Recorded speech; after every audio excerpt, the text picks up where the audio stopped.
Hello and welcome back to the Layback podcast. Joining us today is Casey Mulholland of KineticPro Performance located in Tampa, Florida. Casey has what he would say an unimpressive background as a player based on what he's built now, but he has some pretty impressive accolades. He's a native of St. Pete, Florida, went on to pitch at the University of South Florida, eventually was drafted by the Los Angeles Dodgers, and maybe he can share a little bit about his summer with the Ogden Raptors, which was an illustrious one at that. But he has built an incredible baseball performance facility, pitching specifically, at least from my eyes, in Tampa in Kinetic Pro. And Casey obviously knows his background way better than I do. So I definitely want to give him the floor, at least to start, to share any of these loose ends we might have missed, or let him explain what he has going on before we get into the real fun details of why Casey's on today. Yeah, I give my background in the sense that I give my player my kind of professional background after playing. Started off at IMG Academy in Bradenton, Florida. Was supposed to be a first round draft pick out of high school. Missed it by 6 days, Tommy John surgery, and that kind of sent me down a path of wanting to learn sports science and ultimately a crash course with my future career. But played at Ole Miss for a year. Played at State College of Florida, USF for 2 years, as you mentioned. Got drafted by the Dodgers, short-lived, but lots of fun, and ended up then getting a chance to work with Modus. Modus was the first group to come out with a sensor that tracked workload management and throwing. They were at IMG Academy back in the day, so I was rehabbing my shoulder and ended up kind of peeking my head into the lab. And thanks to Ben Hansen being welcoming and open to having me ask probably a million questions about what was going on there. I got involved in this sort of sports science side of pitching, learning about workload management and trying to ultimately come up with a better idea, a better model. I just thought the lessons model was broken, and I thought people were not getting the full story. And I'll tell you the funny part of the question I asked Ben. I said, Ben, I was at my strongest. Like everybody says, do your bands, and I felt like I was, the biggest I'd ever been. My mechanics were the best. Well, how did I get hurt? I just don't understand. And I thought it was a logical question. And he hit me with, well, there's one category you missed, and you missed workload. And I was like, what's that? And he goes, yeah, it's just, think about it, how much you do and the intensity that you do it. And I was like, oh. And it was like just a light bulb went off, like, oh, how much I do. Yeah, that matters. So it was a good eye-opening moment for me. And then the last 6 years now, 7 years of being in business doing this, we've built our own sensors and gone through this whole process of really building out a model that's a little bit different. It's been scalable. We've worked with some of the game's very best, MLB arms, and been really lucky to kind of be in the right place here in Tampa.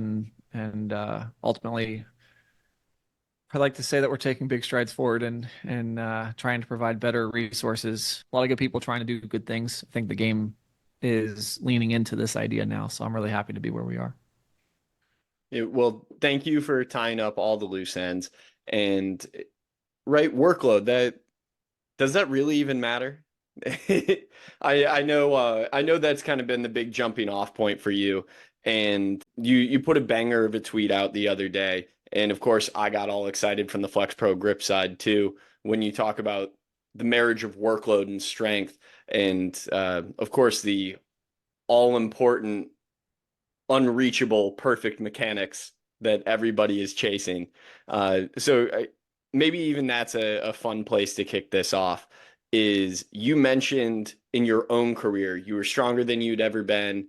Your mechanics, I don't know if we want to put those in air quotes, were better than they had ever been, but you were missing the workload component. So if you want to kind of dive into, I don't know if you want to go down the mechanics diatribe right now, or if you want to talk more on workload, and then we can poke fun at the whole mechanics discussion later. Kind of up to you, Yeah. and I'll follow you on this one. Well, first off, permission to get super granular today on this call. Oh yeah, I'm totally cool with it.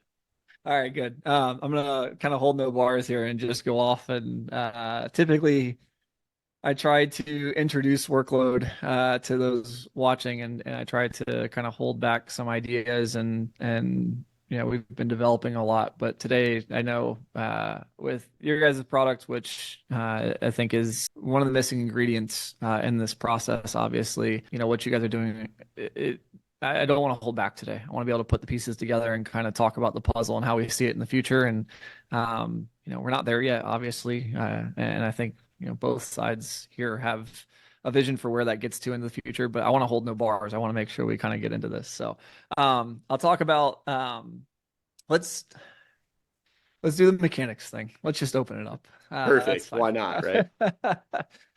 Better mechanics, right? And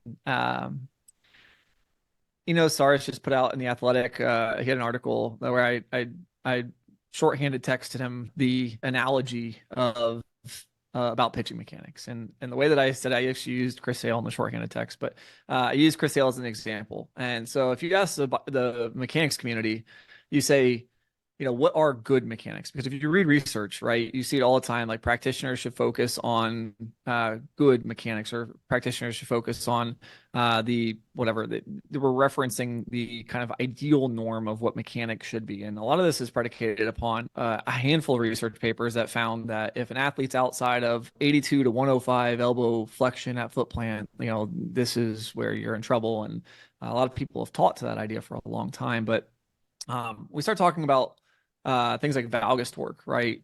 This terminology of valgus torque. It's just the torque being applied to the medial elbow right before max external rotation. It's what we're measuring at its peak. Valgus torque is at its peak right before max external rotation. We use somebody like Chris Sale. And so when Chris is throwing from a low 3/4 slot, he's tall and lanky, and he's throwing 100 miles an hour. I use the name Chris Sale, and everybody in the room goes, "Oh, I know who that is." We all know who Chris Sale is, right? Let's hope we do. Quick Google search will remind you of the salary that he's made over the last however many years. We would all love to be Chris Sale for many reasons, right? And so it's to say Chris Sale's had a successful major league career. Hurt, not hurt, whatever. He is what we want all of our kids to be in the future. We want our kids to be Chris Sale. And so when we talk about the next generation, like let's not deny or let's not hold back and say, well, Chris Sale got hurt or whatever. No, let's talk about what Chris Sale is. He is a perennial MLB lifetime arm. He was somebody we will talk about for a long time, right? So how do we get a kid who's 6, 8, 10 years old to be Chris Sale? Well, ultimately, when we're talking about mechanics, I'm not going to talk about development of how we make that kid get there. That's a whole other discussion. But from a mechanical standpoint, a lot of people, especially at a young age, would demonize the way that Chris throws. And we'd say because he throws from a lower 3/4 slot, because he throws so hard, because he's tall and skinny. There's a really funny picture of him on Google of him eating a slice of pizza in the bullpen, which is like kind of like the perfect dichotomy of like his body type and what I'm sure a bazillion people have told him: you need to eat more food and get bigger. And he kind of just flew in the face of that and maintained an amazing MLB career. So when Chris goes to throw, let's look at his arm action for a second and recognize that when he goes to this lower 3/4 slot, he would be considered higher stress because he is getting to elbow extension earlier than somebody who throws more over the top.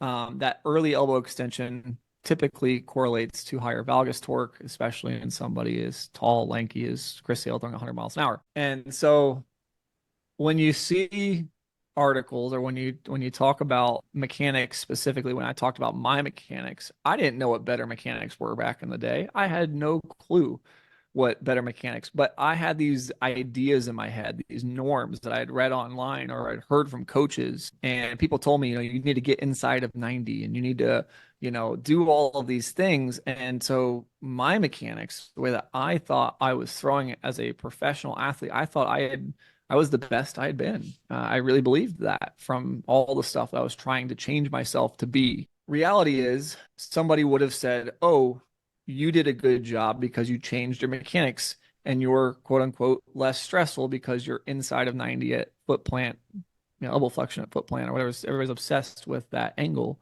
Well, Chris Sale's a higher valgus torque. He has a higher valgus torque. He's a higher stress thrower. So the question is, would you not want to be Chris Sale? Like, would you not want to throw from a lower 3/4 arm slot? Would you not want to throw left-handed and throw 100? Would you want it to have been me? Like, why did I get hurt? Why did he continue to throw for so long? That doesn't add up. If you put two people side to side, there have been plenty of people that have quote unquote perfect mechanics or perfect arm actions, and they get hurt. And you go, well, how did that happen? You have Strider, for example, recently, who's, I mean, there's a lot of mechanical breakdowns of him online, right? And so you kind of start to think to yourself, well, okay, maybe it's not his mechanics. Like maybe it's not those angles. Maybe higher stress doesn't mean injury. And that's sort of the dropping off point to the much deeper conversation of to fatigue and lifetime of throwing and UCL damage and strength. I'll stop there for a second, but to just say that did Chris Sale know what workload management is to the depth of what we know and calculate workload management as? Probably not. Did Chris Sale have a better UCL than other people, from birth? And was he lucky enough? Who knows? Did Chris Sale do a better job of taking care of his body in between outings and all of that? I don't know. But what I do know is that Chris Sale is and should have been labeled a high stress thrower. There are many high stress throwers in this game, and Chris Sale doesn't fit the norms of what we're being told we should focus on from a mechanics standpoint.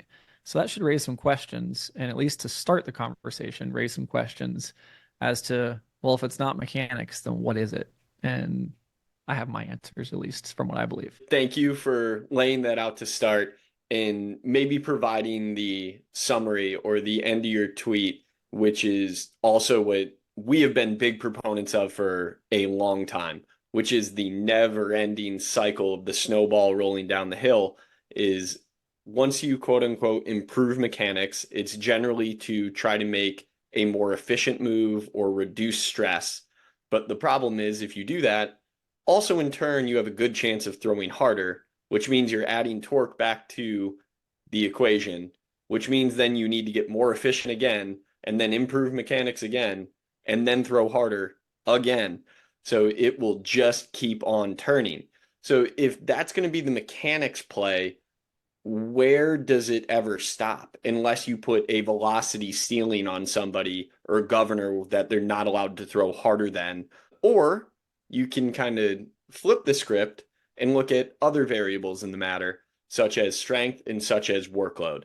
So, Casey, if you want to take us down now, whether it's we're entering class for the first time and going to get the full rundown of workload, I love this stuff. You were my first exposure to acute to chronic workload ratio. I remember when I stepped foot in the facility in the summer of 2020, and you walked me through what you knew, what you think you know, and what you plan to discover in the future. And that's been eye-opening for me, and part of the reason why I've loved these back and forth discussions that we've now had for almost 4 years at this point. So I don't even know where the question is in this other than I want you to explain everything you're comfortable with explaining about workload incrementally, and I'll interrupt if I need to or ask clarifying questions.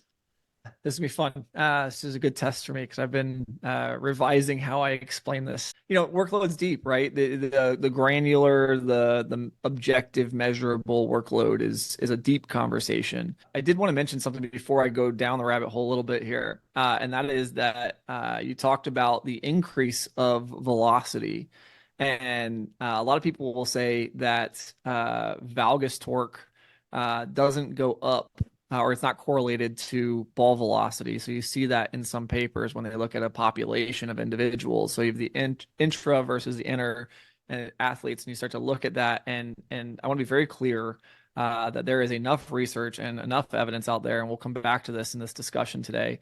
But there's enough evidence out there that states that, look, when velocity goes up for the individual athlete, valgus torque goes up as well. And that's basic physics. I think that's not a physics expert. I'll make very clear that, but that's some basic understanding of how force is applied to an area, especially with acceleration. So with that being said, I want to also be very clear and going to this workload discussion. A lot of people think of workload today and they think of the NBA. And I think I got it this week on Facebook and I got it on Twitter. I was pretty vocal this week on some platforms, and I tend to kind of tweet my mind. So probably not making some friends, not making a ton of friends at times, but I think at times I probably need to, scale back my tweets, but we're enjoying them. It's good. Point is that the NBA has put this maybe black eye on workload management, and people think that it's to limit athletes. People think that workload management is to pull LeBron James off the floor, and therefore my kid and myself who bought a ticket tonight aren't going to see LeBron because he's not, for workload reasons, he's sitting out tonight. That couldn't be farther from the goal from workload. Workload management is to actually, the design of it should be to build an athlete up to make sure they're ready enough to handle the load that they face in a game day. So if you can't handle being on the floor tonight to play a game, tells me maybe you're not built up enough to handle the amount of work that we expect you to do, or we have some arbitrary value of work that we're creating for you that says, hey, you're not to handle an entire season. We have these rules and regulations. So that's not workload. That's the practitioner. That's the practitioner designing an outline or a goal that organization has. That's not the measure or the specifics around workload. That's the deep objective, again, wearable tech, measurable workloads. But I also want to be clear on what is also workload. When we look at pitch counts. Pitch counts are a form of workload. What we're doing with workload as a whole, workload is trying to, again, determine readiness. We're trying to determine at what point does your, let's say in this case for a thrower, at what point do your forearm flexors fatigue and potentially put you at a higher risk of injury? Our goal is to try to predict that timing. So if I make you throw an extra 20 pitches today at max effort, you will be right up against where we predict we might see more injuries occur. It's not a perfect science. It's not that we're able to predict it in terms of injuries. But when we talk about wearable tech, and we talk about these much bigger advances in workload management today, we're taking strides to move away from lesser successful models, such as pitch counts or such as innings limits, where we know the research is stacked highly against those values. So there's a study. It's called the unaccounted workload factor game day pitch counts. It's a study. It's something along those lines. And basically, what they show, there's a great pie chart in there. And it looks at all the pitches in a game day, and it says bullpen pitches. So pitches before the game. Looks at in between innings pitches. Again, 5, 8, depending on what league and age, etc. And then it looks at the actual pitches in a game day, what we call pitch counts. And it showed in that study on just game day, looking at just pitches, pitch counts made up for about 57% of all of the pitches on a game day. And so, again, that's just pitches on a game day.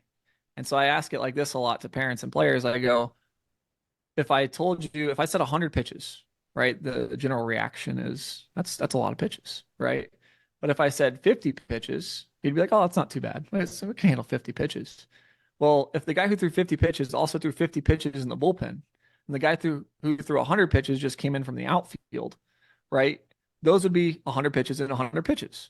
So we don't often think about the value of the other throws we make.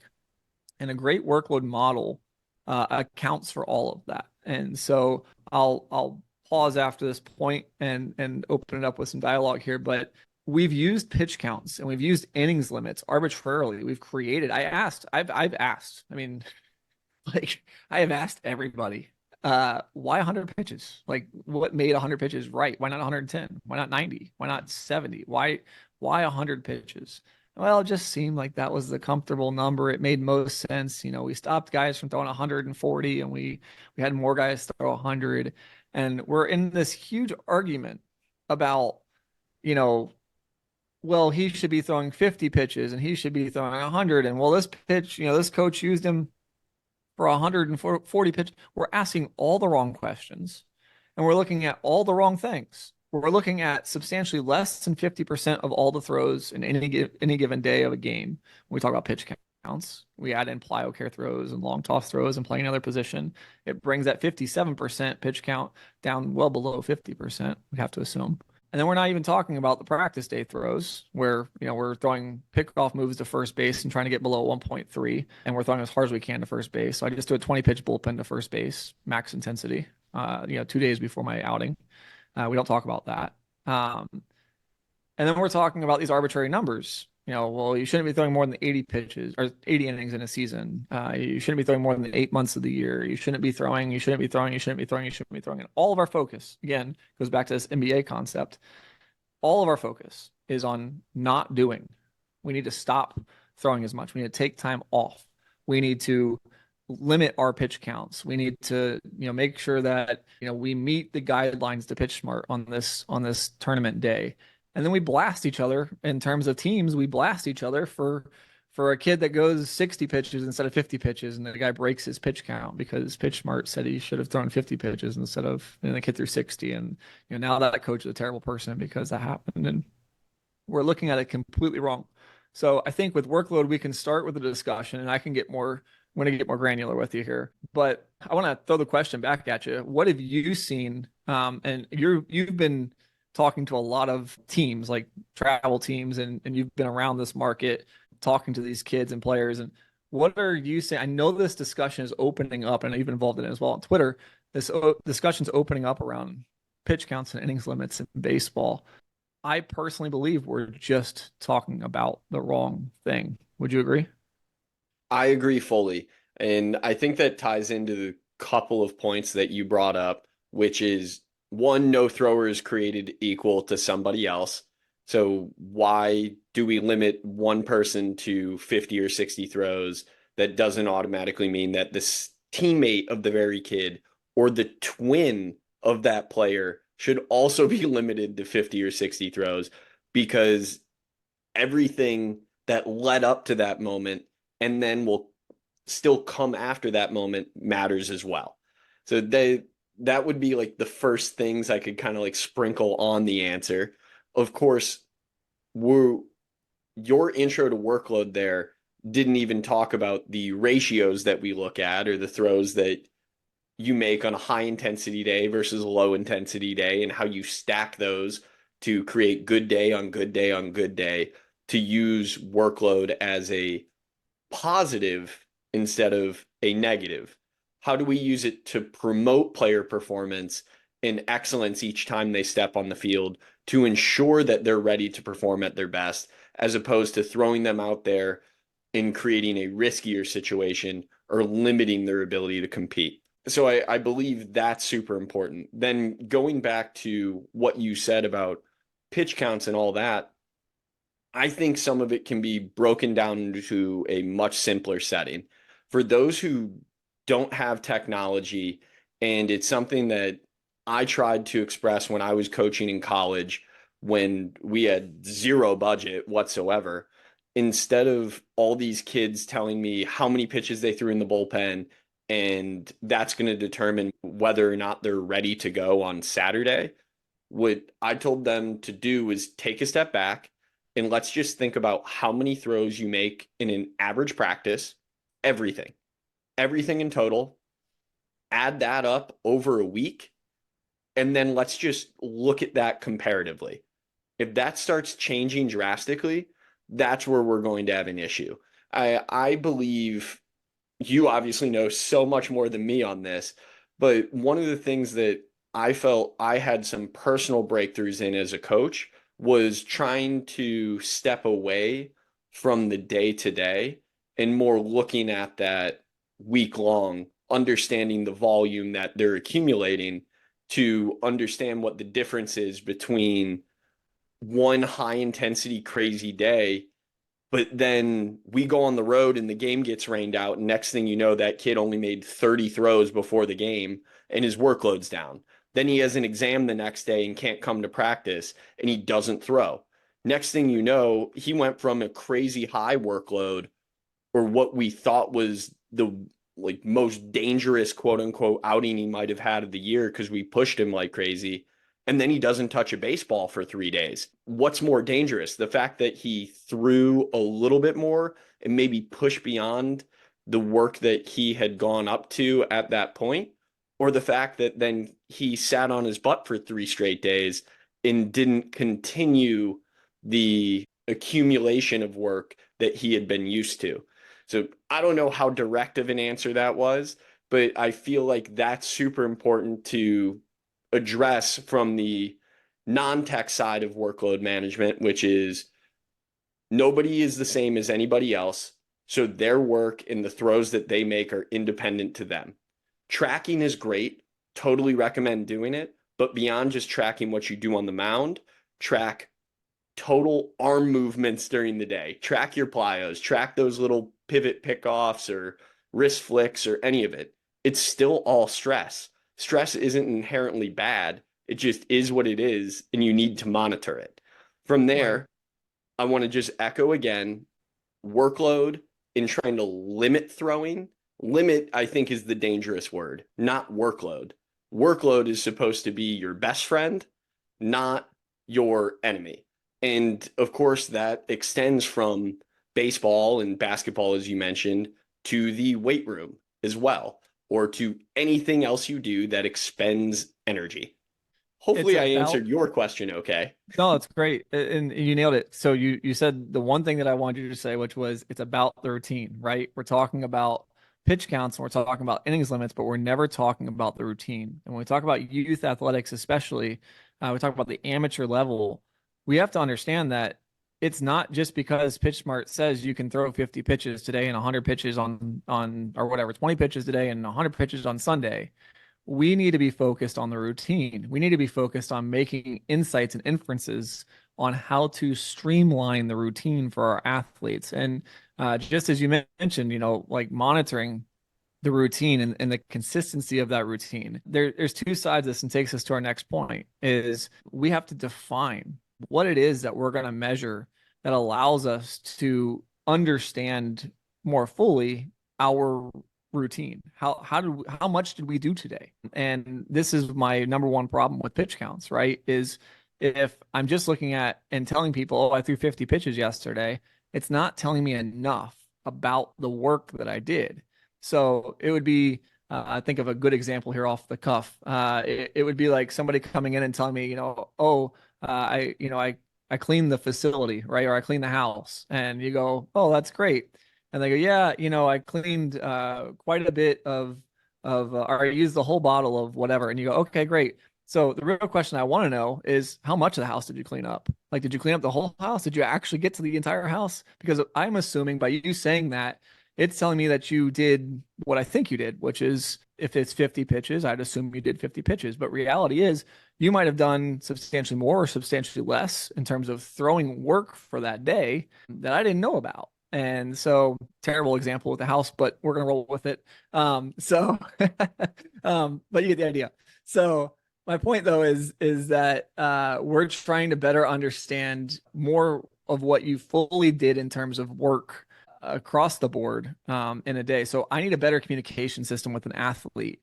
And this is a shout out to Mike Stone because obviously Mike and I are really good friends. And Mike came down to the facility and visited about 2 years ago, and he was hanging out for a couple of days. And I have all of our dashboards up. I have our 3Motion AR biomechanics stuff up, and I've got Mike in, and I'm excited. Mike's going to dialogue with all the guys, and he's hanging out, and it's just cool to see Mike in that environment with us.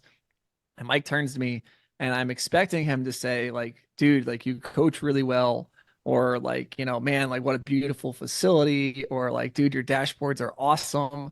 He turns to me and he goes, dude, this is unbelievable. I'm like, yeah. And he goes, your guys communicate. You've taught a language here that your guys understand, and the way they communicate is fascinating. And I was like, what are you talking about? It's like I didn't feel like I impressed him with the things I wanted to, but then he told me, he's like, listen, when you tell a guy, he has a 10 workload, he knows what you're talking about. He knows exactly what he needs to do for that day. When you tell a guy you have a 16 workload, he knows approximately for himself as an individual, he knows about what he needs to do.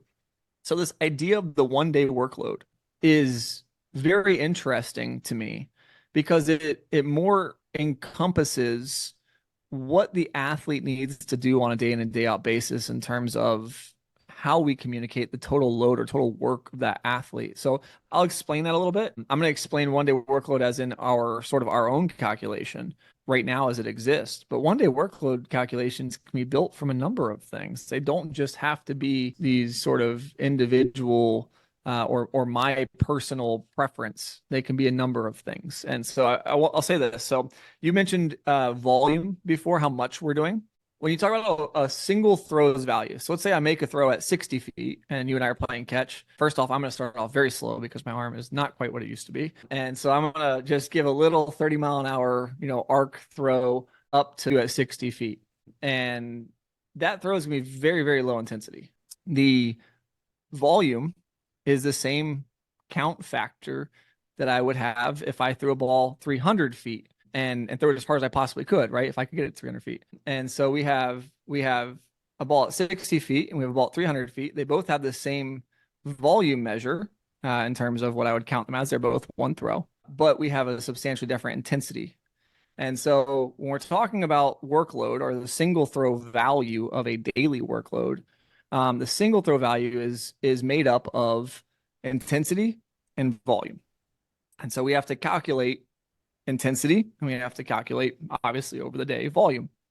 So what I really want to know is when I make this throw to you at 60 feet and I give it to you, again, 30 miles an hour, our system has to value that. And let's just say, for the sake of broad numbers, a throw at 30 miles an hour is a 0.1, okay? And a throw at 100 miles an hour is a 0.5. So we have this range. When I make this first throw at 30 miles an hour, let's make that a 0.1. Okay, great. So my first throw for the day is valued at a workload value, daily workload value of a 0.1. So now we move on to the second throw. I make the second throw. And let's say I just decide to be a real jerk and I hum one at you as hard as I possibly can. I throw one at 100 and I handcuff you because I feel like doing it, right? So that's going to be a 0.5. So I take the first throw, which was a 0.1 value of intensity, and I add it to my second throw value of a 0.5. So today's workload in total is at a 0.6. And so that's all we're doing. We're just scaling and we're measuring a scale of intensity. And we're trying to determine, as we add up all the volume in a day, what does that final number look like in terms of the added up intensity and volume for the day? That's our daily workload. And so when I tell a guy, hey, you have a 20 today, he really kind of has two options. He could throw all these balls, we'll say three options. He can throw all these balls really, really light, and it'll take him forever to get to a 20 workload. Okay. He'll throw a bunch of balls today, a bunch of volume. Okay. Just throw the ball forever, nice and easy, 60 feet, 30 miles an hour, BP thrower, right? That's why you get sore at the end of BP. It's a lot of workload. Okay. I can't throw BP to save my life. And then you have all high intensity throws, right? So this guy could also get to 20, do substantially less throwing, but throw a bunch of balls as hard as you possibly can. And then you've got the middle option, which is you can do some combination of lighter throwing and heavier throwing, and this gets you to a 20 as well. So you could have three different types of throwing days, all equating to the same workload. It all comes down to how do we calculate that and value that. And I'll give you a good example of this. So I released a YouTube video on this. RPE, in my opinion, is so rate of perceived exertion. So ask an athlete, how hard did you throw that one? I don't think that's scalable. I don't think it's reliable. Most athletes don't know what 50% looks like. Most athletes don't know what 70% looks like. In my opinion, the best way to do this, obviously, in a throwing setting is to have a sensor on. And you could use a radar gun to track as well to some degree. I think that's super valuable. To govern intensity. It's not quite as accurate as some of the load metrics we can create with a sensor. But nonetheless, I think what we're capable of doing, big picture, communicating and changing the communication, the dialogue. Again, if I go and ask any parent out there right now, hey, your athlete's throwing 100 pitches today, would you like him to do that? Most parents would go, that's too many pitches. And you go, why? And it's because the parent, the player, everybody has some sort of understanding of what that workload looks like on the athlete. If we can start to change that dialogue to create and represent a one-day workload, we can start to, going back to my beginning here, we can start to change the way not only that we look at an individual athlete's throwing day, but now we can also start to change their schedule, which is what we'll get into in a minute as well, I'm sure, with kind of predicting some of these schedules and changes. But that's a one-day workload. That's how we get there. That's how we determine schedule. that should be the dialogue, is starting to understand. I said routine earlier. We need to understand the athlete's routine, and we need to quantify that entire routine. I want to call pit stop right here. And that is specifically to kind of go down the rehab path. When you bring up volume and intensity and how we scale that or how we value those throws, I believe that is paramount for an athlete to understand, for any thrower. For example, it is so easy to think, wow, I stacked a good day on a good day. I just went from 80 miles per hour in my last throwing session to now today, 82 feels really easy. I'm just going to make the same 15 throws I made last session at 80 miles per hour. Now I'm going to make them at 82. Maybe you make it out of there scot free. You move on, you do it again. Next day, you're grabbing 84s. Okay, maybe that looks great on paper. And yes, you're progressing, but the danger is you're exposing yourself not only to increased volume, but also increased intensity ramped up extremely quickly. So those are two new stressors that your body is not used to that throws, they may seem the same because, as you said, the volume is still 1 to 1. However, the intensity was ramped up as well, thus inducing more stress, creating more fatigue, which then requires a longer or a different, at a minimum, recovery process. I know I called this pit stop. I wanted to address that point. It's something that I've been going back and forth on with a few different individuals who don't have a sensor, don't have tech at their disposal. They do have a radar gun, so we can talk about picking one or the other kind of on a given like high intensity day, picking the volume or picking the intensity and leaning into one, but understanding when we don't have these awesome tools that can help us make more informed decisions, we need to put on our logic caps and think, wow, 85 is very different from 80 miles per hour. And just because it is the same amount of throws, it doesn't mean that I'm going to handle those the same way. And I'm assuming, I don't know if I'm jumping you ahead here, if that's okay to go on this path now. I'm assuming that's part of the education process when it comes to either the sensor or even just discussing that with a player in general. Is that fair? Yeah, I think it's to go to that, I'll maybe take it into this route, which is we are sitting in April right now, which is a wonderful time of year. Weather is beautiful in Florida. However, I am reading too many articles about injuries in baseball. And How many it's was it every year. today? Can I ask? Today, oh no, it's you're talking about articles? Yeah, articles alone today. How many was it Yeah, today? Or maybe yeah, maybe we can look at the the week-long workload of those articles. How many it have you depends. consumed this week? It depends on what you call a valid article as well, because I think everybody's writing about it. So if it's a blog page, if it's an article, if it's a podcast, if it's a mom who has her fingers on a Facebook message, like it's everywhere right now. Yes, it's April. So welcome to the month of April. Prepare your content effectively, facility and organizational owners. Make sure you have quick links ready so that you're not typing novels to everybody during this period of time. That seems to be one of my new things. Is I've realized that I can't say everything I need to say via an essay text anymore. So I'm trying to just quick link everybody. But everybody's talking about injuries right now, right? And this is the time of year. And the reason for it, let's be honest, is the epidemiology of Major League Baseball points out, April's the highest incident rate of injury in baseball, and we see that every year, right? And so I kind of laugh at this a lot. Like it confronts us every single year, the same dialogue over and over and over and over, and we've been having it since 2005 or whatever. It's been forever, 2010. The reality is that we need to help athletes understand is their what load are they expected to be under when season starts? And so I think when we talk about the rehab setting, let's go there for a second and let's talk about return to throw programs. And we have this singular return to throw program where it's a linear progression. It has no dynamic anything. So if you miss a day, you just, well, I think I just go back to that previous day and I just start there again and I start moving my way back up again with no concept of a recovery time, really, no concept of like what an in-season demand really looks like to return that athlete back to the field, to go back into games.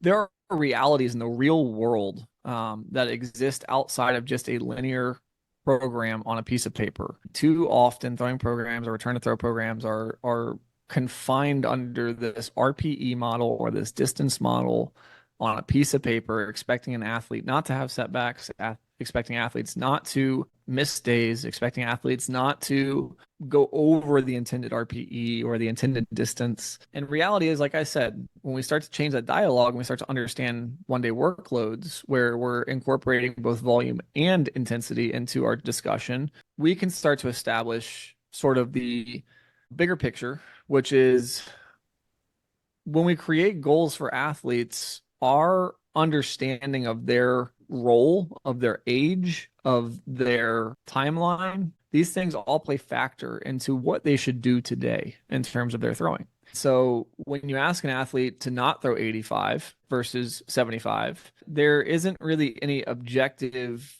statement to say we should progress somebody 20% velocity increase, week to week, or there really isn't an objective component to that. The one thing that we do have that's objective is athlete throwing fitness. So we do know that we don't want to progress the fitness of an athlete's arm, the throwing fitness of this athlete. We don't want to progress that too quickly because then that athlete ends up in a fatigue state and their ability to produce velocity on top of that may go backward. So this gradual progression of intensity, this gradual progression of volume is where we can start to kind of take a deeper look. And this is where, again, I said it in the very beginning, I think with what you guys are doing and with what we've done, there's this perfect mirroring of predictive insights around what might come of throwing load. And there's this actual feedback or measure of the effects of athlete throwing load.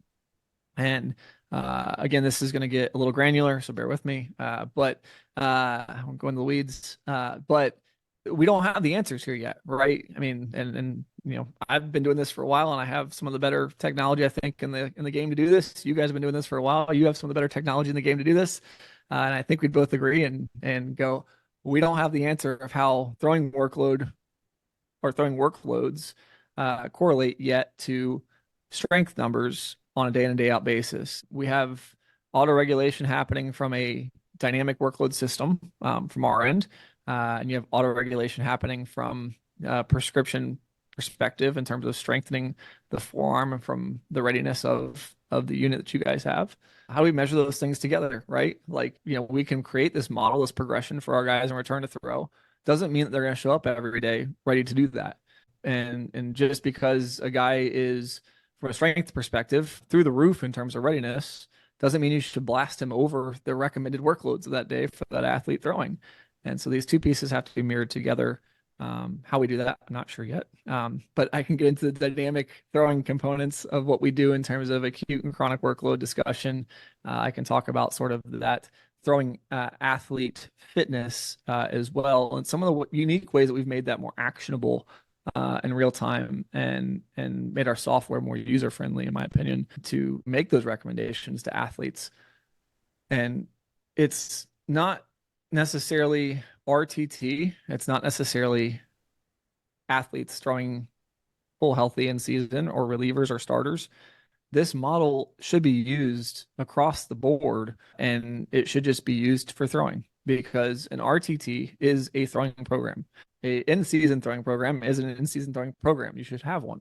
Our throwing program process and progressions should all be built with a goal in mind. And I think that's up to the practitioner, the coach, the player to all start to define as they get into the process. And where RTTs can continue to improve, it's where in-season throwing for reliever starters at the big league level can continue to improve, where off-season throwing really needs to improve. So I'll kind of dump it back to you on that. I want to go back to a point that you said about kind of figuring out that full communication between throwing workload and monitoring that combined with the strength workload, monitoring that, trying to figure out how these things communicate to come up with a final predictive measure. One thing that I do think is very important to address here, of course, yes, there are still many things that we don't know, but one thing that I tend to believe is a fact that is worth throwing out there. I'm curious if you agree. I fingers crossed, hope you do, is that low numbers aren't inherently bad as long as you understand when they're popping up, why they're popping up, and how to adjust accordingly. This is something I originally heard, or I guess the first time I had the discussion was with Nick Serio up with Velo U, when an athlete comes in and says what his one rep max is on a squat or a bench or a deadlift or what his top velo is. Awesome. Great. That's really cool that you know those things. But now, how often are you hitting those? And I think even if we take that a step back from personal records and even look at it from a high intensity day during a given week, you don't need to be at your best every single day because that's part of the fatigue cycle and recovery cycle anyways. So I just wanted to make sure I added that piece in there. I'm not sure if you have any different feelings or words that you feel you can add to that, but I definitely wanted to address it because I thought that was a cool point that you started to bring up. Yeah, I think we need to define the training program structure. Like we should be inducing some sort of recovery cycle. We should be in our training process, not in the onset, maybe not in the RTT until a little deeper in the RTT, but we should be inducing some sort of recovery cycle when we're trying to progress our throwing fitness. And if you're not, then I would argue that you need to potentially change your throwing program or your throwing program progression. And I think this is where everybody's always enamored by weighted balls. Everybody's always enamored by mechanics changes and all this stuff. But reality is, workload management is should be very much a part of a velocity program. When we talk about workload management, optimizing your peak intensity days, optimizing your training. I said one time on Twitter, and I got absolutely blown up for it. It was one of my more intelligent tweets, I believe personally. It's off of a lot of research and studies, and it took one guy's tweet to make me question my entire life. But I'll go ahead and say it anyways.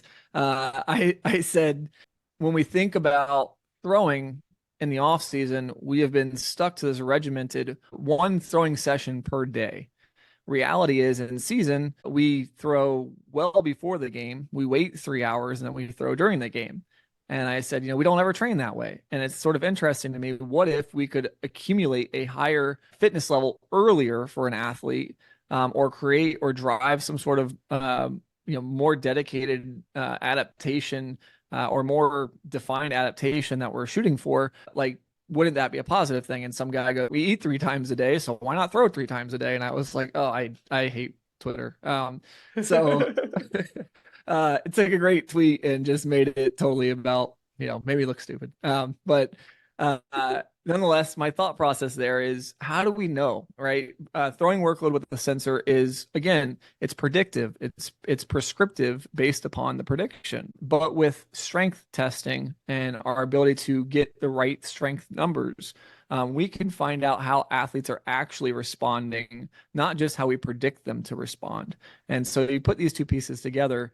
Yes, you prescribe lower intensity days during that deeper part of the recovery cycle.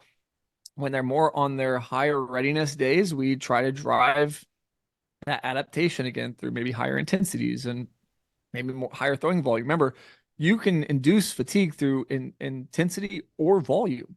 So we often think that it's just about the intensity that drives the fatigue. Well, you could also, again, you want to go out and throw batting practice today, you're going to wake up tomorrow and you're going to feel it a little bit, and you're going to have to go through a recovery cycle to get back on the other side. So I think this is where the next wave of all this is going to end up is, again, you have some sort of actual and you have some sort of prediction. How those two mirror each other, work together, continue to grow, that should all be dynamic. It should all be auto-regulatory by nature. And I think we're not far from it. It's going to take a lot of throws and a lot of understanding who athletes are and starting to find some of these better, again, more predictive models for throwing. Okay, I'm going to try to lead you back down the deep granular workload discussion now. And we obviously see the significant increase in injury rates early on in the season in baseball. I I would be amazed if it's not the same in other sports. I just am not as invested in other sports, so I really don't know. But this is the same thing across all sports. If you're not exposed to a stimulus, that stimulus is going to be more taxing to you. So, when we look at the on ramp or why these things are occurring in the baseball world, what do you think is missed? It obviously simple, we can toss out workload and the management of it is missed. But do you think there's specific nuances that maybe aren't being considered? Because I would venture to say the baseball world knows what workload is and understands you can't just go from zero, show up to spring training, throw 3 innings in spring training on your first day there, and then go to your first game in the show and throw 6 innings that first game. I know it's not that black and white. So what do you think is being missed along the way? Yeah, that's great. Great way of phrasing it. So there's two pieces. One is the progression rate. So how fast they're progressing their overall throwing fitness. I'll say that part like this. Imagine I asked you today to run a marathon. Would you be built up to run a marathon? Most people would say no, if you're me, especially. I'm going to say absolutely not. I like Chick-fil-A, it's probably too much. If you were to start to try to look at how do we get somebody from not being ready to run a marathon to being ready to run a marathon, how much time would that take? Most people would say, oh, 6 months, 8 months, give me some time. They want time. And the reason why they want time is because they want to progress that throwing, or sorry, that running load. They want to progress it more slowly. They want to make sure that they're not increasing that progressing their overall work in a week or in a certain time span too quickly. And this is the same with throwing. And so one of the things I think we miss is the damage that taking a week off does. So that epidemiology paper you mentioned in the beginning of the year being a high rate of injury and throwing just after the All-Star break is the second and the only peak that we see behind the start of the year. So guys that take a week off, they go down to Cabo, they hang out, they didn't make the All-Star team, they come back, they make their first start, and all of a sudden fatigue sets in. We see a high spike just after the All-Star break as well. This is, I shouldn't say high. It's not as high as the beginning of the year, but it is a spike as well. It's the second time. It's the only other time the injury rate goes up a little bit. So we have two sides of this, right? And one is that time off is not as beneficial as everybody always talks about, in the sense that if you take too much time off and you don't progress yourself back to where you need to be in time to meet the demand of the seasonal load, you're going to end up with an injury. You're going to be at a high risk of injury. If you are taking time off, like a week off or 2 weeks off, again, you need to build back up. We need to be aware that as we create this progression of fitness, we need to know where to start back. If we have missed time, we need to be able to start back on that progression again safely and re-progress ourselves. So from a calculation standpoint, the way that we talk about daily workload, so I'm going to talk about chronic workload here for a second, which is the progression of fitness. So when we talk about daily workload, we talk about volume and intensity. That gives us a number at the end of the day for how much we did. So let's say a 10, for example. And so we have chronic workload is the last 28 days averaged together of your daily workloads. And so, for example, here, if I did a 10 every day for 28 days, test your math. What does that come out to in terms of the average? It should be 10, right? Chronic workload. So we have a 10 chronic workload. That's our fitness. That's what we're built up to handle. We're built up to handle what we value as a 10. If in season we measure our athletes' daily workloads, and let's say they're a starter, and we know that starting routine, right? They throw 5, 6 innings. They have, a couple of days go by. They're on a 5-day rotation. They start again. We measure that routine day in and day out, week in and week out, month in and month out. We measure that routine and we determine this athlete in season has a chronic workload demand of 18 or 15. If he just throws 10s every day and I drop this athlete into the season, he's going to be substantially under that chronic workload that we had needed for him to be in order to get into season. When we look at the readiness of certain athletes, we need to start to value objectively what they're doing. That's chronic workload. The progression rate is we don't want to give somebody in this case, let's say we don't want to give somebody a 10 workload today, and that's the highest they've experienced.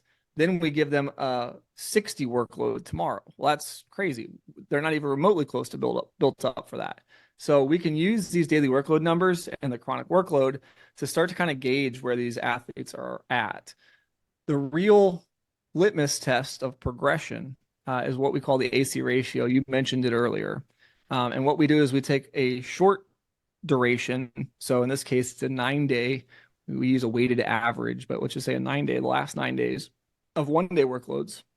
We take a weighted average of that, and we use that against chronic workload.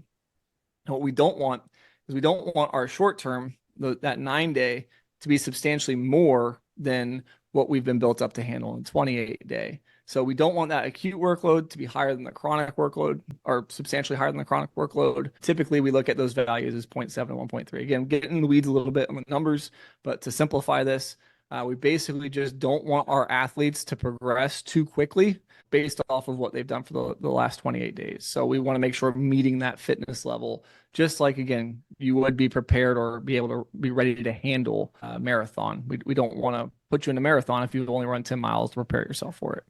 Sweet. Thanks for the breakdown. I know saying all these different numbers and terms is probably new to a lot of people listening because, like you said, you were in pro ball rehabbing when you got exposed to all this stuff for the first time, when you thought you had everything nailed and workload gets thrown at you. Workload might be a simple term, but then you add all these other things that we've already discussed, and the brain just starts spiraling of everything that you can throw in the mix. So we've already discussed what goes on with this workload management from a throwing perspective. Of course, we've talked about a little bit what we're doing on the Flex Pro Grip side with monitoring readiness or the strength of an athlete. I know you're doing a lot of that as well with the KP bands and checking into readiness. Whether it's looking at individual case studies or even just how you guys handle that in general, I would love if you could share something on that, Casey. Yeah, absolutely. So we've had our KP bands now for about 3 years. It's a shoulder testing series that we run through our app Connect. And we look at 9 different exercises for the shoulder. And we get a score for them, give us an idea of what the athlete's ready for today. So that's the actual. I think what we realized a long time back was we started tracking with our sleeve and with throwing workloads and with the actual strength values, trying to figure out what exists in terms of mirroring these two pieces together. We realized that we really didn't have enough information to draw conclusive conclusions on the outcome of what those two pieces, how they work together. We're still working at it. We've got well over 30,000 tests at this point on the shoulder. We've got a lot of throws. I don't even know the number anymore. And we're trying to put these two together and determine, when an athlete has a high intensity day and then they have a day off or a low intensity day after, we track that shoulder score day in and day out. What we saw, according to our data, was that a lot of athletes experience the same recovery cycle week in and week out. They start off at a certain level, they fall 24 hours later to a little bit lower level. So let's use an arbitrary number here to make it easy, right? Let's say they started off at an 8 on their outing day. So before they pitched, they tested their shoulder. They came out with an 8. So their readiness level today was an 8. And then 24 hours later, they might fall to like a 7.7. And then 48 hours later, we might see them down to like a 7.3. And then 72 hours later, they'd start to come out of it. So we measure before any activity in the day. We always have our guys measure before the activity in the day. What we would see is that recovery cycle. Guys starting to display this return to their normal game day readiness over 7 days. Typically, athletes are back to that game day readiness within 3 to 4 days. But what this told us, one of the interesting things that we saw amongst a lot of our athletes was that 48 hours, which is something we kind of are aware of, but 48 hours, so the 48-hour mark is where our athletes are at their lowest readiness most of the time. And so what we saw with a lot of guys was that they would plan a medium short box day and they'd go hop up there and throw, 80% on that short box day in many cases, or some of our pro guys would throw their bullpen on that day. We started to explain to them, hey, maybe we make some adjustments here. And we were taking this on a case by case basis with our athletes and watching how to potentially change those numbers. And what we found is that the recovery cycle for guys that are healthy, the recovery cycle for guys that are ultimately not in a quote unquote fatigued state, they're not too fatigued, so to speak, they would repeat that recovery cycle no matter what the readiness was for game day, which was very interesting. So for example, we had an athlete who was doing starts on Monday and he was relieving on Saturday. And so we have 4 weeks of this athlete doing that recovery. And his start day on Monday, Tuesday, Wednesday, Thursday were always the same for 4 weeks. On the fourth week, I finally called his coach and said, hey, he's complaining his velocity is going down just a little bit. Why don't we try something different? Why don't we try to remove the relief outing on Saturday? Why don't we remove that and just give him a couple extra days to recover? So he came back the following, so the fifth week, he came back that week. And let's say he was at an 8 before on his start day. His score jumped up to a 10. And then the next week, we again didn't relieve him on Saturday. The following week, he came back and he was up to even higher, like a 10.2 or 10.3. Now, is that jump relevant? How much of a jump should you expect from a guy? When is a guy in the red? We don't know. We really don't know. We have looked at it in many different ways. But what we do know is for that athlete, his velocity came back. So he was fatigued to some degree. His velocity came back in those weeks 5 and 6, came back progressively. So week 5, he wasn't throwing as hard as he was in week 6. And then what we looked at was, what does this mean for second day or third day bullpen guys, the big league level? Like, what does this mean for college outings and guys that want to throw midweek closing roles and then start on Saturday in college? What does this mean for a junior college schedule? What does this mean for a showcase circuit where a kid throws 30 pitches or 20 pitches on Friday and returns back and pitches a full game on Sunday? These were things that started to appear to us, and we realized the value of what we were looking at. Again, how do we bottle it? How do we create dynamic recommendations? How do we get an engine to run on this? I don't know yet, but there are great inferences, and it does tell you a lot about the training cycle for athletes, where if we build programs appropriately, we space the peak intensity days, we space the high workload days, and we understand the impacts that we should be expecting from these types of days if we're monitoring this stuff. Okay, now you have something. Now you're able to start judging in a velocity program instead of just giving a guy a 4 week pull down phase. You're actually gauging the response to that first day of running guns or that first day of plyo velos, and you're expecting a very certain and very specific elicited response to that. And if somebody goes too far below that, you pull them from that program. Those are the types of recommendations we should probably be creating. Again, how studied are we? Where does this get us to? This is the future of, I think, where baseball probably ends up over the next 5 years.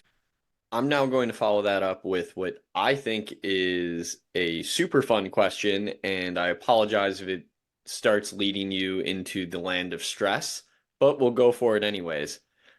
You get offered blank check tomorrow to be the director of pitching for any organization. Take your pick. We're not even going to throw an example out there because I don't want you tied to anything that you might say.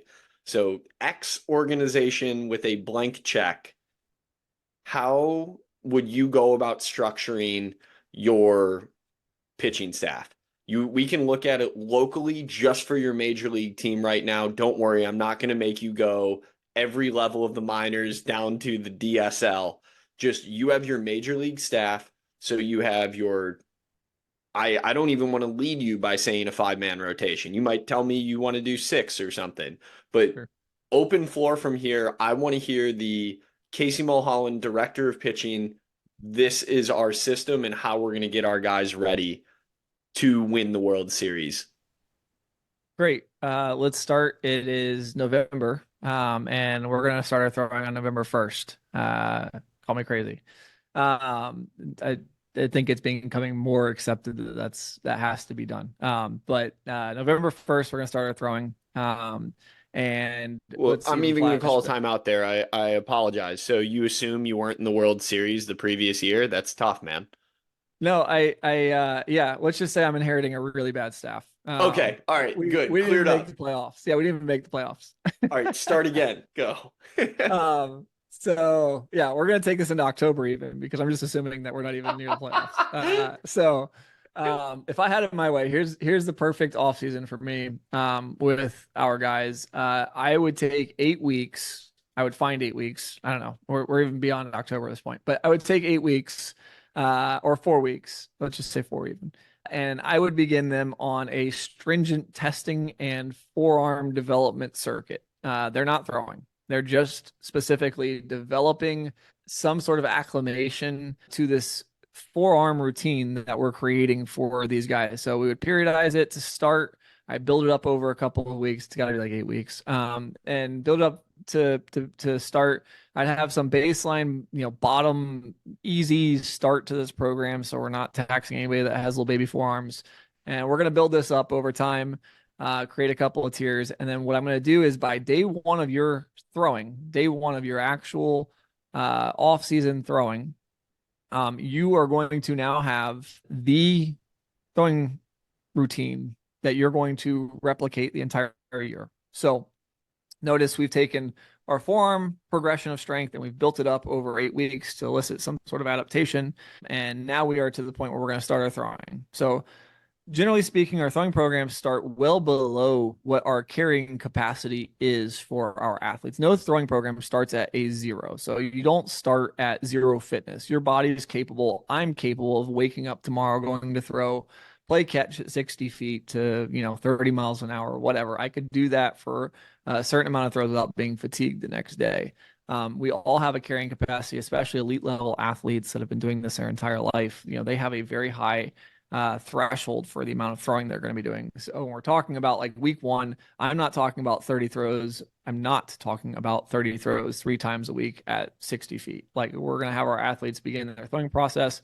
People they look at me like I have two heads when I say that, but we're going to have built up this forearm strength, this upper body strength, even you could say, to that start point. At that point, I'm going to then plateau the strength. So we're just going to assume that the body has built up that adaptation.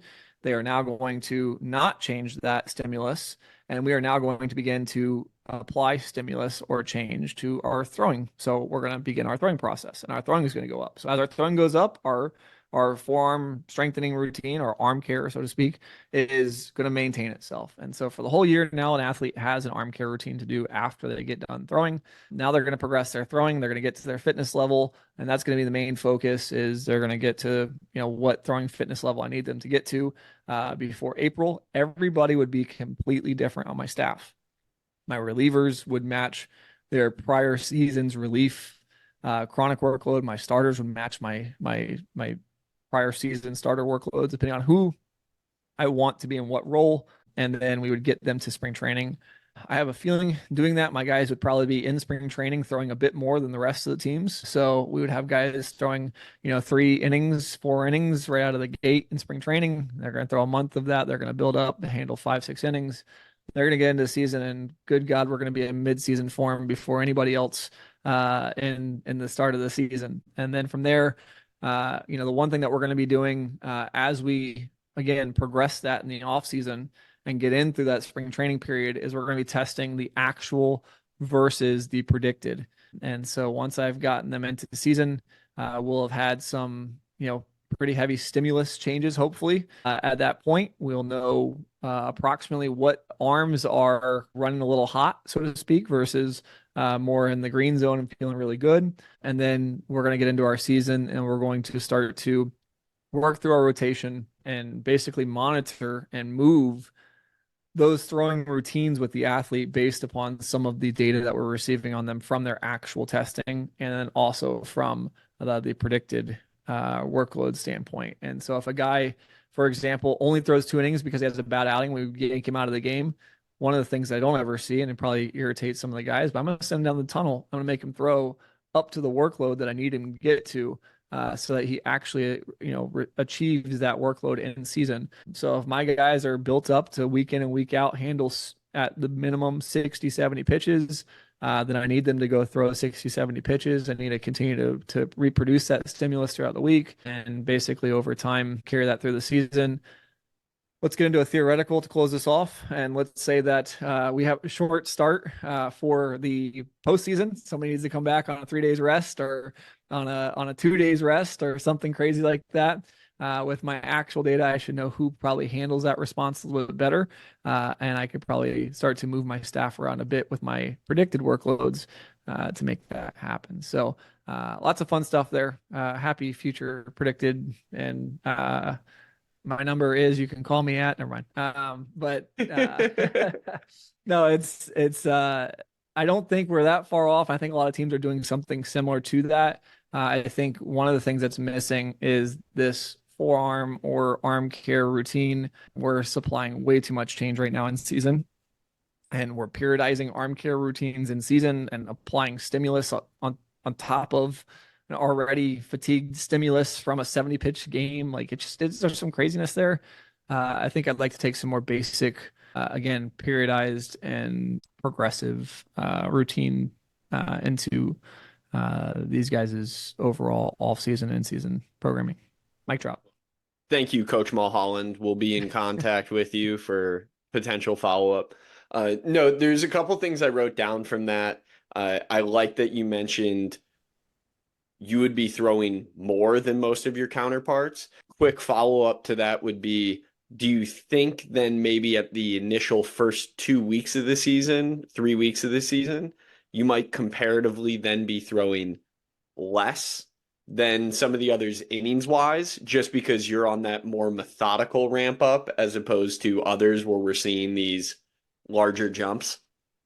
I'd actually tell you, so I've experienced this with like Nick Martinez over the last couple of years. Like Nick constantly shows up to spring training and to season capable of doing more than anybody else that's around him on his staff. And even though the team may go, hey, somebody's got 6 innings, Nick's like, dude, I'm built up. Like let's do this. Like I know, like they typically teams will try with a great organization with the Reds right now who really understand this, which is awesome. You see Nick playing this kind of crazy role, starter reliever, and going back and forth and handling all these different things. And he's a great example of like his progressions, regressions from off season to in season to relief. So starter in season to relief. I think that's a great example of, to answer your question, Nick shows up over prepared for his role, knowing that it's better for him to show up over prepared and to do more than it is for him to do substantially less and get shocked by the moment that he needs to do more. And so I think a lot of my guys would probably be throwing, again, not to put innings on it because people are going to be like, who throws 7 innings in the first week? I'm not saying that. I'm saying that our guys will be built up to handle that type of load. And that might mean that we change some of their lighter days to more, they put a little extra volume in some of those lighter throwing days. And there's ways to do that. But they'd be built up to handle more than probably the rest of the group. And heck, if they're doing great, I have no fear in putting them out there and letting them do it. Go pitch. Let's win baseball games. It's kind of the way I look at it. So. And then I want to touch on one other takeaway specifically, as many follow-up questions as I have. Like I said, we could be here through Monday if we really wanted to get into this.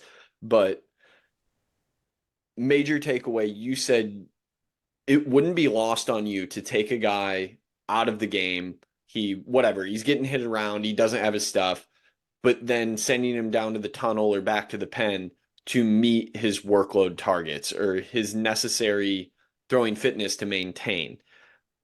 I believe that is something that should be executed way more at the high school and college level. I think that's tremendously important that you see a full college weekend series, a reliever not get used, then not get used the next weekend again, and then all of a sudden is expected to throw 5 innings that following series. And although he may have been prepped for that going into the season, just because he's then been down for a couple of series or the workload was smaller, it doesn't mean that everything maintained. He had to do work to get back to that point, or else, as you explained with the chronic workload, he's been completely underprepared for the demands that are required of him. Right. Exactly. I think there are ways to increase that peak load for a pitcher. And remember, we go back to this volume versus intensity discussion. We have a way of calculating volume and intensity, and we would assume that a lot of volume equals a little intensity. That's sort of how we kind of look at it. That may not be the case. The idea is like, what does it mean for an athlete to throw 70% in the bullpen and get more volume in and build up some acclimation to the volume? We don't know the impacts of that yet. Again, that's where the actual strength measures probably come into play and help. But you can create these programs where you're playing with volume and intensity and taking those relievers. And again, you don't want to bore them. You want buy-in from the player. There's a lot of things that you can do from a programming standpoint that probably are not fun or not good to do for buy-in. But nonetheless, we can rethink and reshape the way that we look at having players ready for peak loads, which would be game days. And it just takes creativity. I'm not saying I have it all figured out, but man, I don't know many people I have that conversation with that are floating on that same wavelength of let's go experiment with this and let's try things. You look into other sports, cycling, running, oh my gosh, like their ideas, their way of measuring fitness and improvement in terms of power output and fitness as a whole from a fitness and power combination. And there's just so many different ways that they measure things. And they're open to hearing any concept of workload. Like I talked about the 1 day workload in cycling and running, they have what they call a trimp score. And so there's like an eye trimp and there's the generic banister trimp and there's so many different types of trimp scores that people have created over the years. I fully expect throwing workloads to end up being that and represent what we are looking for in terms of adaptation from the athlete. And so, yeah, let teams build their thing. If it's more volume in the bullpen after the game, if it's more intensity after you do running guns, I don't know. I'm not saying they're all good ideas, but I am saying that guys need to maintain a routine. Going back to our original discussion here, guys need to maintain a routine. Guys need to understand that routine. We need to quantify that routine, and we need to understand the impacts of progressing or regressing that routine. And that could fundamentally change high school, college, pro baseball, and what we look at from our frontline guys, especially as we use them more. Well, thank you very much, Casey. Before I give our final conclusion, I want to give you an opportunity to plug either your contact information, how people can get in touch with you if they want to learn more about Kinetic Pro or training with y'all. Yeah, KineticProBaseball.com is our website. You can find us on YouTube, Instagram. I'm on Twitter personally at Casey Mulholland. And then on our Kinetic Pro page on Twitter is Kinetic_Pro. Interact, shoot us a message. Feel free, support at kineticprobaseball.com for the email. We're always trying to put out new content, new thought-provoking ideas. We're doing a bunch of small studies right now for YouTube. One of our big things, we've started releasing some of these smaller studies, in-house studies, trying to open source the data and releasing this week. Actually, first time I talked about this, so no better place to do it. kineticprobaseball.com/blog. We are launching a blog, so that should be by the time this airs, I'm sure we'll be out. Should be done by tonight. So excited about that. You'll see a lot of our content up there and new thought-provoking ideas. Our data will also be housed there for people to kind of dive into and check out themselves if they want to see what we're doing in-house and explore some of our data sets with us. Awesome, Casey. And of course, I appreciate you. I appreciate your staff, how hospitable you've been for me and contributing to my own learning process. As I said at the beginning, I love our back and forths, and I look forward to continuing them. And to all the listeners out there, thanks again for laying back with us. Have a good one.